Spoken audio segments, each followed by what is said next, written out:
Hello to everyone from the Stafford Storytelling Club. My name is Tam and I haven't told very many stories in my life yet, so this is early days for me. Mr. Cheer worked in a laundry. He would arrive early in the morning, light the fires under the coppers, put the soiled, dirty underclothes into the coppers, boil them up, and then haul them out later, lie them on a massive washing slab in the middle of the laundry and wallop them to get the dirt and the grime out of everything until they were ready to be pressed. And then he would heat the irons, and with nimble fingers he would pleat and tuck and fold and put all the creases back in the right places before delivering the clothes back to their owners. It was hard work, and he used to dream of another kind of existence and what he would do if he came by a lot of money.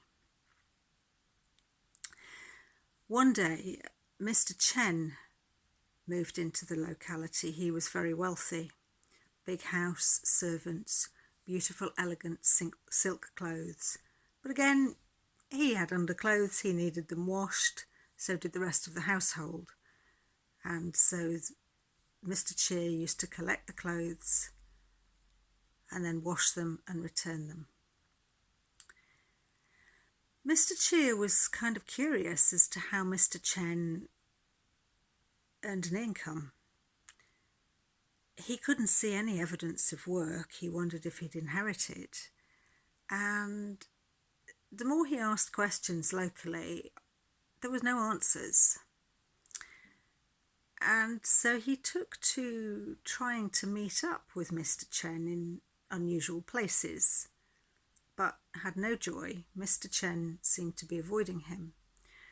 So eventually Mr. Cheer took to hiding in the bushes in the garden and then leapt out at Mr. Cheer with the clothes all wrapped up to offer them to him. Well, you can imagine this nearly frightened Mr. Chen to death, to have somebody leap out from the bushes. But he invited Mr. Cheer in and said thank you and gave him a cup of tea. And gradually over the months, the two men got to know each other quite well. And eventually Mr. Cheer took over a bottle of his best rice wine to share with Mr. Chen. And Mr. Chen shared the best of his wine. And they would talk about their lives and what they were used to. And Mr. Cheer explained about how the washing was done, and Mr. Chen was amazed. He had no idea it took so much effort to wash the clothes.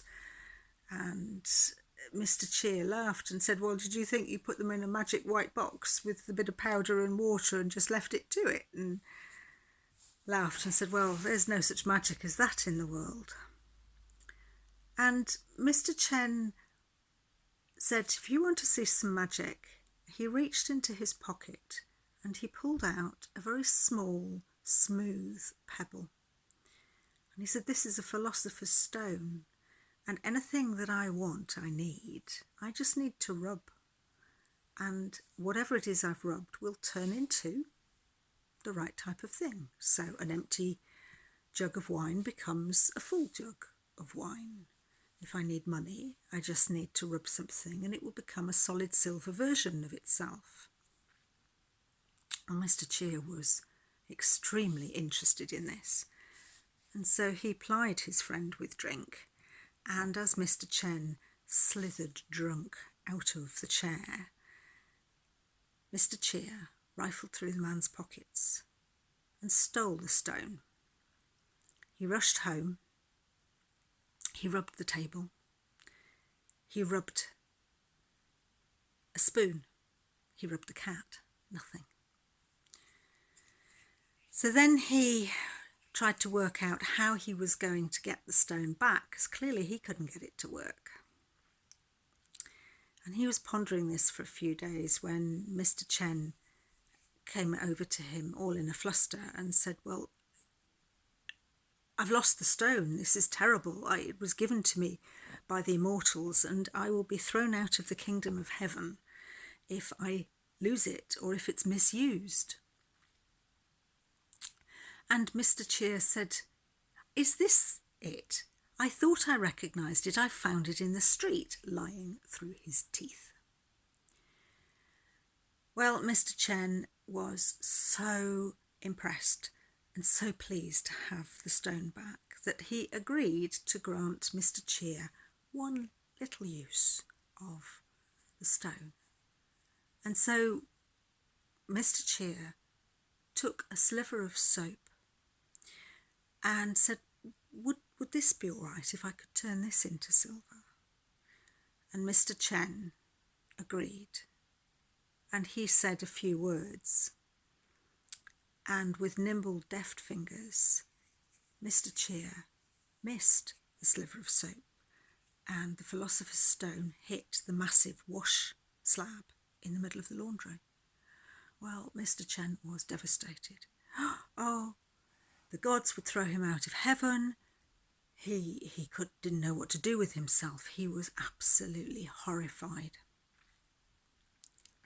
He grabbed the stone, he fled, he went back to the house, shut the house up, dismissed the servants, and disappeared for over a year.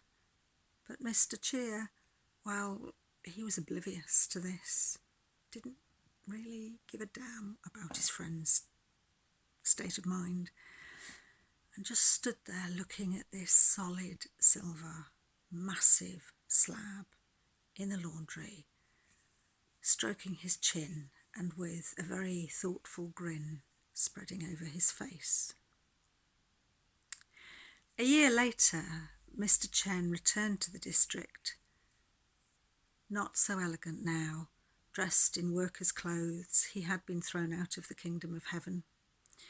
He had been trying to earn a living and not doing very well at it, so he was quite thin. And he went to the laundry that Mr. Cheer worked at and asked after him. And no, he didn't work there anymore. Still slept upstairs in the small room, but he could find him in the centre of town. So Mr. Chen walked through the town, not really recognising it. There was loads of muddy puddles and bamboo scaffolding, lots of building work going on. He was a bit confused by this. Streets that used to be there had been changed. There were buildings being built, all sorts of chaos, really. And in the midst of this chaos, he found Mr. Cheer, who was directing things and trying to work out what was written on various bits of paper. And Mr. Cheer was mighty pleased to see Mr. Chen, because Mr. Chen could read and write. And Mr. Cheer was struggling with this. And he couldn't keep track of everything. And he explained to Mr. Chen that after he'd gone, he'd used the money to start to build some almshouses, a hospital, a school. But he needed a clerk of works because he really couldn't read and write well enough. And he was starting to lose track of everything in his mind. Well, Mr. Chen was mortified. He said, I'm so sorry. I thought you'd done that deliberately with that sliver of soap. I thought you'd deceived me. I was deeply distressed. And Mr. Cheer looked at him and said, well, my friend, you were absolutely right. I stole the stone and I deceived you, but I knew it was for a good reason.